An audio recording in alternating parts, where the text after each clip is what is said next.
Welcome to the Be Here Now Network guest podcast. This series features talks from a myriad of modern spiritual teachers, expanding on how we can all live a life in balance. If you're interested in supporting this podcast, please go to BeHereNowNetwork.com/guest. On this episode of the Be Here Now Network's guest podcast, Gil Fronsdal explores how to let go of our attachment to outcome and just be. So one of the things that I've learned from doing the years of practice that I've done is that some things just are. And to realize that they just are means that maybe we don't have to do so much about them. And maybe we don't have to make them, or we don't do anything about them. And one of the things that just is love. It can be.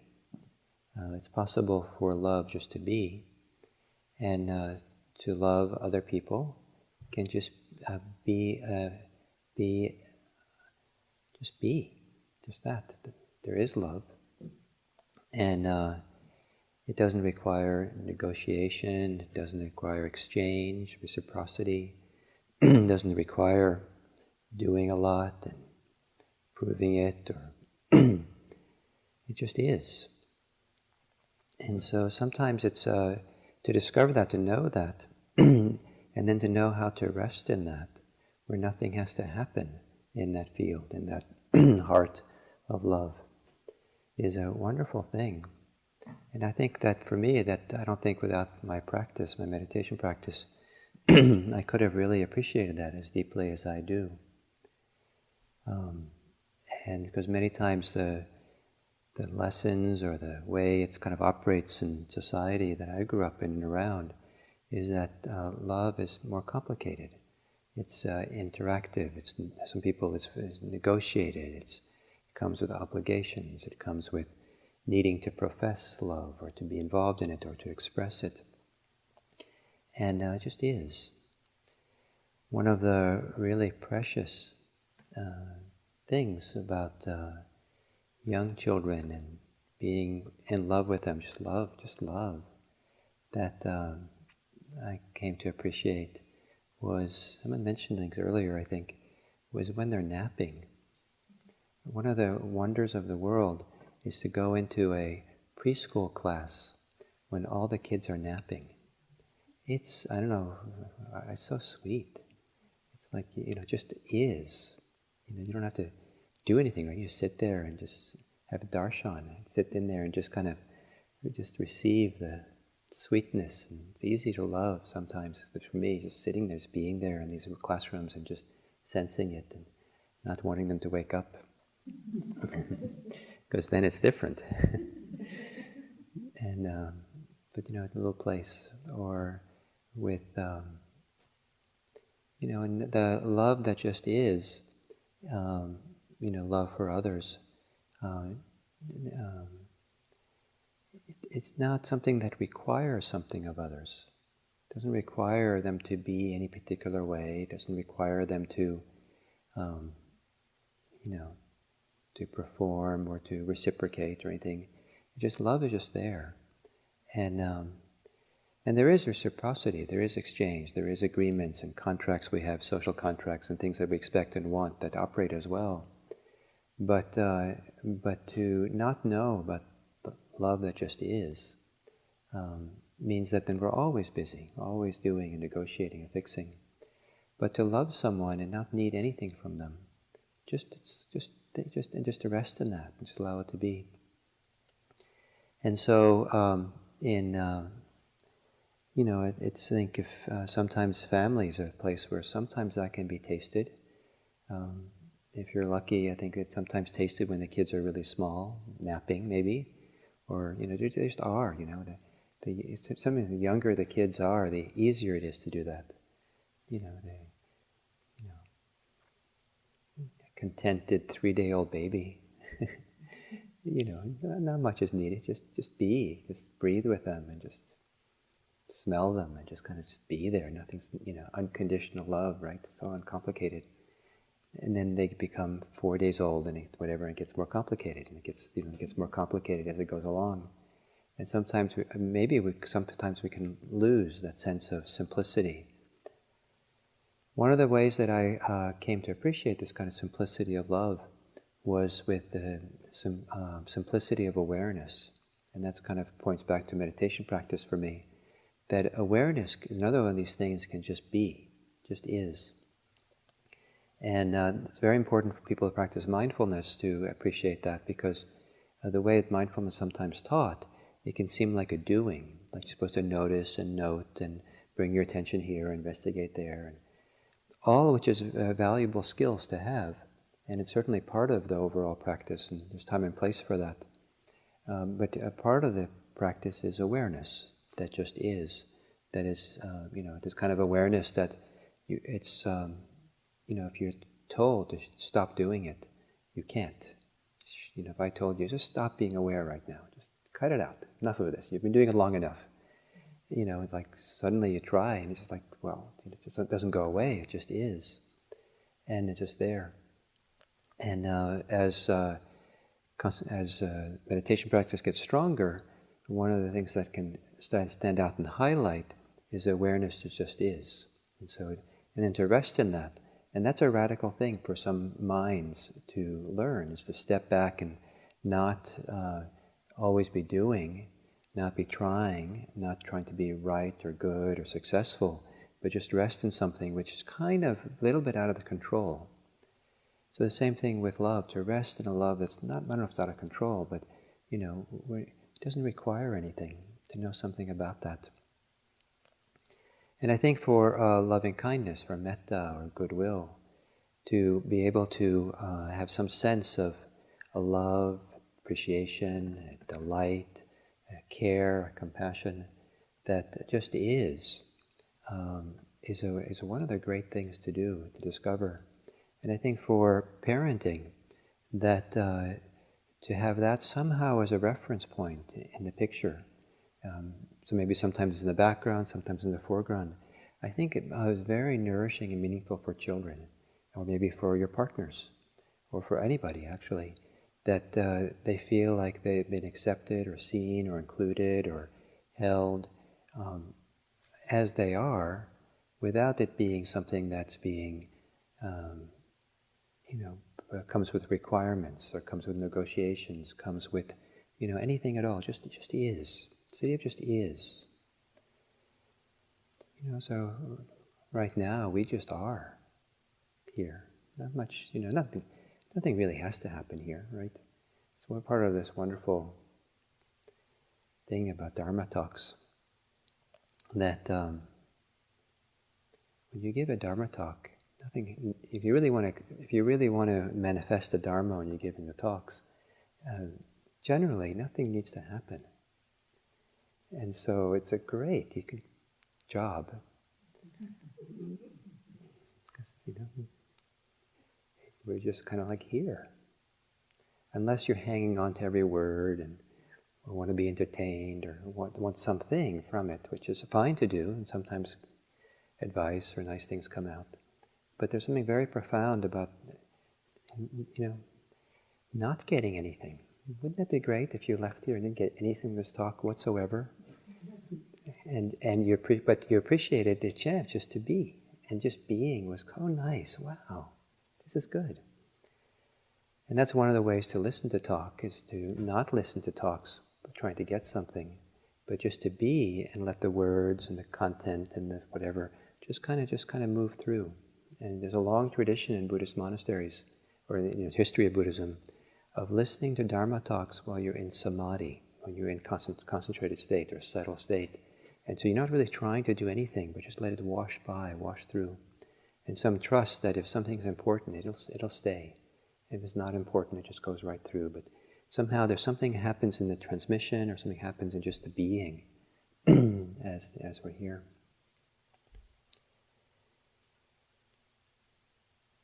So this idea of just being love, being awareness.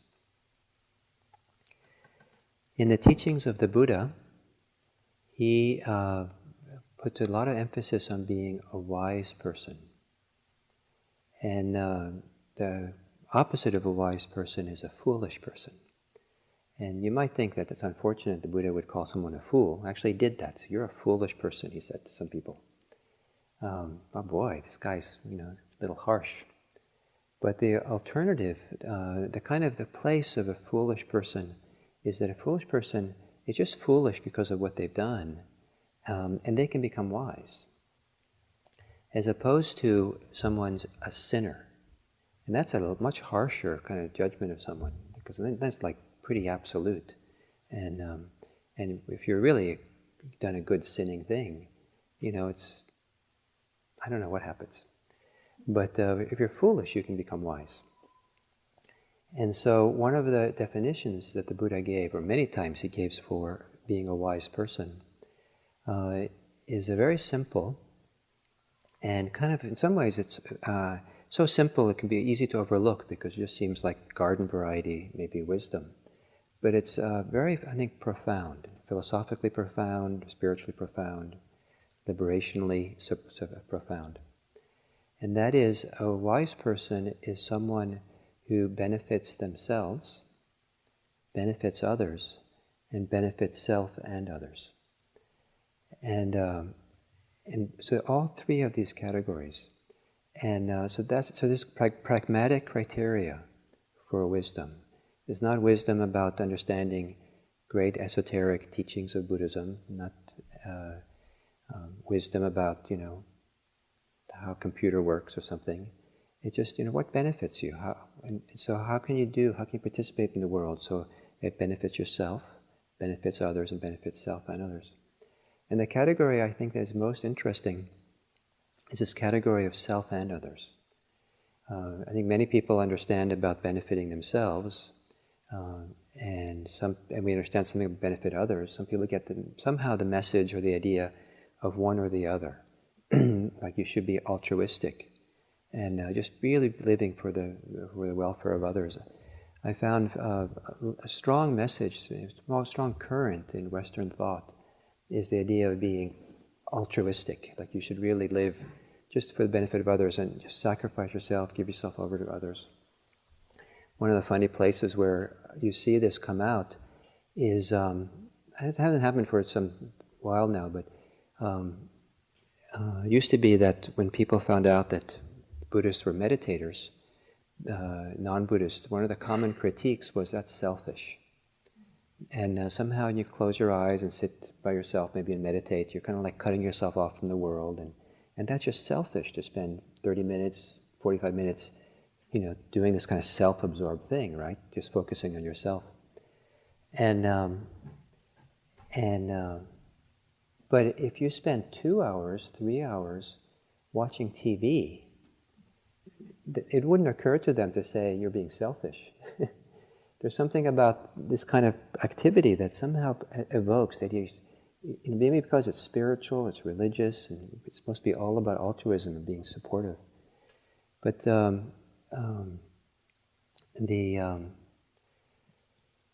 and so there's sometimes this very strong divide between being, supposedly selfish and supposedly being altruistic. And it's been pointed out that Indian religions, ancient Indian religions in general, did not make this strong divide between self and other. The divide is there to some degree, but it's very loose and it's fluid and it morphs in and out. Sometimes the focus is on self, sometimes the focus on others, because the self-other boundaries is something that is fluid, it's inclusive, and it goes back and forth. And that there's this very clear understanding of self and other work together. There's a mutuality that goes on. And I think the heart of Buddhist social interaction, the understanding of society, is to understand this mutuality, how we kind of go back and forth. And so in ancient Indian religions, is this idea that if you benefit yourself, then you will benefit others. And if you benefit others, you'll benefit as well. It isn't all or nothing. And this last category of being a wise person, benefiting both self and others, I found to be very important for having a family. And I didn't quite understand it so well, how this worked, until I had family. Because I kind of was schooled in this idea of, a little bit strong self and other separation. And so, you really want to care for the other, like the kids, like everything's for the kids. And I think that maybe it's a little bit inherent, that whole everything's for the kids, when they're really young, right? They can't do anything whatsoever for themselves when they're just like, a couple of days old. And so you have to do everything for them. And it just makes some sense to just kind of sacrifice so much when the kids are really young and just be exhausted and, go shopping without having taken a shower, combed your hair and, just, you can barely get, a shower, right? Or if you can't get a shower, it doesn't matter because you're taking care of the kid and you don't care so much the fact that people see you all disheveled. I don't know if that was any of you that way, but, my priorities shifted and when I had new kids. And part of it was quite beautiful. I understood something about being selfless in a way I hadn't before. Even in my years of practice in having a kid who was really young, I don't really count so much right now. And it was beautiful not to count in this way. I don't know if anybody had that idea? Wow, I don't count. And then they started growing older and older, and after a while they could go to the bathroom, they could walk, they could take care of themselves more and more. And it didn't work anymore. It just didn't make sense anymore for me not to count, or just kind of not, just kind of give everything to them. Whatever you want, I'll take care of you. It just doesn't make any sense. It's not appropriate, it's unhealthy for them. And so there's a gradual shift that has to happen, and where the focus on the child shifts to, we have to include and take care of ourselves as well. And becomes maybe at some point more and more important. That balance shifts more and more. And at some point, there's also that we have to understand there's a unit. There's a family unit of a parent and child, parent, child, and other, maybe parents, parent and child, and other children perhaps. And that after a while, I began to appreciate that the unit as a whole had to work. The family has to work. And it can't just be that person and that person's welfare, ignoring the fact that there's this family dynamic, and the family has needs for how to be together and how to interact. And so everyone had to learn how to take into account the family as a whole, and not necessarily get what they wanted, or even sometimes if they had things they needed which were kind of a need or could be seen as important, it didn't quite fit into the family as a unit, as a family system. And so everyone has to kind of morph and change and learn how to be part of something bigger than themselves, the self and others. And that's, part of the theme for this week, these days together, is that loving kindness for self, loving kindness for others tomorrow, and then Saturday we'll do loving kindness for self and others, building on this kind of progression, knowing how to take care of oneself, being concerned and taking care of others or caring for others, but also caring for the container, the community, self and others I take to be the we that we are. And that we, that circle of we, sometimes it's very small, it's just maybe a family unit, sometimes it's an extended family unit, sometimes it's a neighborhood unit or family and friends, sometimes it's a school unit, sometimes it's the unit of the retreat, this is the we, sometimes it's our, our society as a whole, our nation as a whole, the world as a whole. These are all the circles of we that, they're a part of, how we fit in and who we are. And to live kind of myopic and not take into account this larger we means that I don't know how well we can just be resting in an open heart, an open mind, if we kind of have blinders on or kind of somehow not appreciate that we're kind of, how wide and open we are. So the idea of caring for we, and so part of that is, for me, has been learning, a very important part of it, coming out of this practice for me, is the way in which the practice can hold everything. The practice of mindfulness, of awareness, of compassion, welcomes everything. It includes everything. Including everything doesn't mean that we condone everything. But there's space for it in the attention, in our care, in our investigation. We kind of think, yes, this too I'm willing to meet and be with. And then what's supposed to happen is maybe discovered over time. But to turn your back to something, or to step away, or say not, kind of to say not this too quickly, limits the capacity of the love that just is to resonate, to respond, to kind of be with what is. It limits the capacity for us just to be awareness, just to be a human in an open way, and to learn what is really going on for us, what's really happening in the situation, that we could see or feel if we take time just to be with it, as opposed to come right away with our desires, right away with our resistance, right away with our fears, right away with our agendas, right away with our ideas we have to fix something, but to allow it just to be here. What's here? What's this? Let's include this first and foremost. What is this like? What is this like? So being at the family retreat is, as Kate said this morning, the heart expands and contracts. It's a kind of, all kinds of things goes on here because it's a retreat. And I said this to half the group, half the parents yesterday. Those of you who weren't here, say that this is a retreat, and it's not all the parents who come here appreciate that.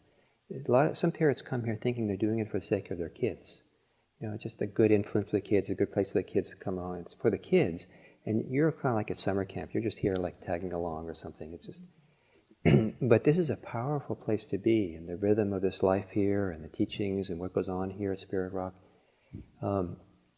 And the continuity of the schedule, going from one thing to the next as you do. It's a powerful field of practice, and it is a retreat for you as well. And you can approach it as a retreat so you can get more benefit out of it, is as a place where you're willing to meet whatever comes up. You're willing to say, oh, this too I'll practice with. This too I'll try to find my way. What is beneficial for me in this situation? What's beneficial for others? What's beneficial for we as a whole? To keep meeting everything and seeing it as practice, that's the option that you have. And that's how you get the most out of the practice life, most out of retreat, is keep asking, how this too? And I had to learn that here because I found that in my early years of being a parent, before I was a teacher for these retreats, that I got really tired. It was amazing, and it seemed like these retreats were so long. I couldn't believe how long these family retreats were. Not that I was bored or kind of impatient. It was just like they were just so full. When I did long silent retreats. I did like 3-month retreats. The longest silent retreat I did was 8 months long. I didn't really talk to anyone but the teacher for 8 months, just sitting and walking and practicing. It's one of the highlights of my life. And one of the awesome things there was how quickly the days went. Like, it just felt like we just had a meal, and we're going to meal again. Just like seemed like just always eating, because that's all that ever happened. We just sat. The meditation just kind of sailed by so quickly. Family retreat, like what happened this morning, and it's just everything. It seems like it's stretched out. At least for me, I don't know how it is for you, but it seemed that when the kids were younger, so stretched out and so big. And by the time we got to Friday afternoon, it was like we'd been here for a week, and I was exhausted. And also, I found myself in the tiredness, going through some of the same cycles of emotions that I have on retreat. Sometimes feeling quite vulnerable and very tender. Sometimes feeling very self-conscious, being among all these good people. And sometimes I was challenged with my younger son I used to come with. And it wasn't always pretty, the family dynamics or how things were being worked out. And I was already at, known as a teacher at Spirit Rock, so, I imagine people were checking me out. How does he parent? It didn't look so pretty. So because we're, trying to find it out. So all this is held. I felt that, this too. And so I had enough wisdom to know this too. Find our way with this, practice with this, try to be present for this, explore this. And then I would try to find my buddy families or other people to support me sometimes as I got wiser how to be here. Reached out to other people and then offered my help to other families because I knew how challenging it can be. So the we and the reciprocity, the mutuality of this practice. Don't just think about yourself. Don't just think about others. But think about how does this work as a community? How does this work as a we? Because we are deeply we. We are we. The I is a we. The we is an I. The you is a we. The we is a you. That somehow the we is a very important part of what happens. And it's not so automatic to see that. Again, I spent years practicing in monastic Buddhism, monasteries, and this was one of the very strong lessons for me in monastic Buddhism, was the very strong sense that we were practicing as we, as a community, and working together, interacting. Like it wasn't just myself, it just wasn't others, but there was an organism called a we, that that somehow was morphing and changing and supporting, and we took care of the group as a whole, and then the individuals were taken care of. At times we took care of individuals, and then the whole was taken care of. There's so many lessons with this, with being in family and children, and now that I have teenagers, I don't think some of the perceptions of me is accurate. And some of them are very accurate, more accurate than I care for. And how those two work together, but also my perceptions of my children. One of the things that I learned slowly having children is to the degree to which I was seeing them through the filter of some of my suffering as a child, and kind of worried that I don't want that to happen to them. Some of them it wasn't going to happen to them, but I was like hovering. Oh no, and so to learn to see that I was parenting or seeing them through my own suffering, and that was not useful. So all these perceptions we have, and how not to have a perception, or an interpretation or thinking, and that's again one of the important things this practice has done for me. And I don't know, maybe there's other ways of doing this.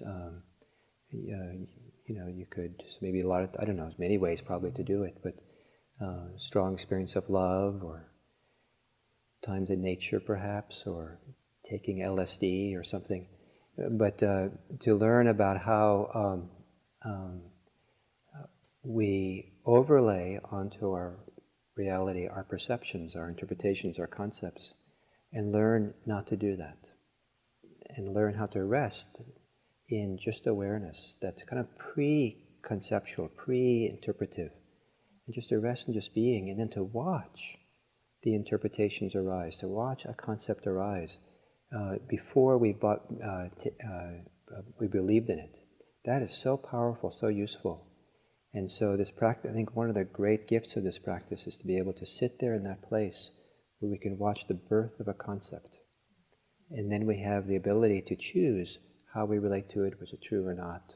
Is it, even if it's true, do we really want it to be kind of clouding the situation? Can we just be? Can we just be our love? Can we just be our awareness? And be a model for everyone, for our kids, that it's possible to be at home in one's hearts. It's possible to be at home in this world. Possible to belong without needing to prove anything or accomplish anything or be anything. And I think if we can give that experience to our world, then perhaps each and every person can be themselves, and who they are can be a gift. And that would be great if all of us were gifts for each other.